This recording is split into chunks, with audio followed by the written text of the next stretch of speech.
নমস্কাৰ, মই হিনা ৰায়। আপোনালোক সকলোকে মোৰ চেনেলটোলৈ স্বাগতম জনালোঁ। এই চেনেলটোত যদি নতুন তেতিয়াহ'লে ছাবস্ক্ৰাইব কৰি দিব। আজি পুনৰ আপোনালোকৰ সন্মুখত লৈ আহিছোঁ শ্ৰী শ্ৰী ঠাকুৰ অনুকূল চন্দ্ৰদেৱৰ নাৰীৰ নীতিৰ এটা নতুন খণ্ডলৈ। গতিকে ভিডিঅ'টো স্কিপ নকৰাকৈ কথাখিনি মনোযোগেৰে শুনিব।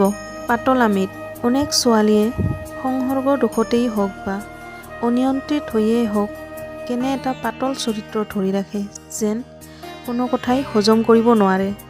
কথা যেন মস্তিষ্কত সোমায়েই কেনে যেন এটা অস্বচ্ছন্দ যন্ত্ৰণাৰ দৰে সৃষ্টি কৰে।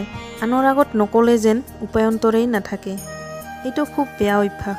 এই অভ্যাসে নাৰী জগতত যিমান অকল্যাণ আনিছে সেয়া অন্যৰ তুলনাত অনেক বেছি। কোনোবাই যদি তোমাক বিশ্বাস কৰি কিবা কয় আৰু তাক প্ৰকাশ কৰিলে তেওঁৰ বা আন কাৰোবাৰ অকল্যাণ হয়, তেওঁ যদি তাক প্ৰকাশ কৰিবলৈ নিষেধ নকৰেও তুমি তাক একোতেই প্ৰকাশ নকৰিবা। আৰু সেই কথা যদি এনেধৰণৰ হয়, প্ৰকাশ নকৰিলে তাৰ বা অন্যৰ অকল্যাণ অতীব নিশ্চয়। তাক যদি তুমি কল্যাণত নিয়ন্ত্ৰিত কৰিব নোৱাৰা, তেনেহ'লে এনে মানুহৰ আগত ক'বা যিজনে উপযুক্ত প্ৰকাৰে নিয়ন্ত্ৰিত কৰিব পাৰিব বুলি ভাৱ হয় আৰু যিজনে কৈছে তেওঁৰ প্ৰতি কোনো অমংগল নঘটে।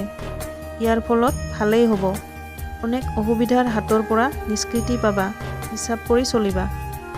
আজিলৈ ইমানেই। ভিডিঅ'টো ভাল লাগিলে বন্ধু বান্ধৱীসকলৰ মাজত ভিডিঅ'টো শ্বেয়াৰ কৰি দিব।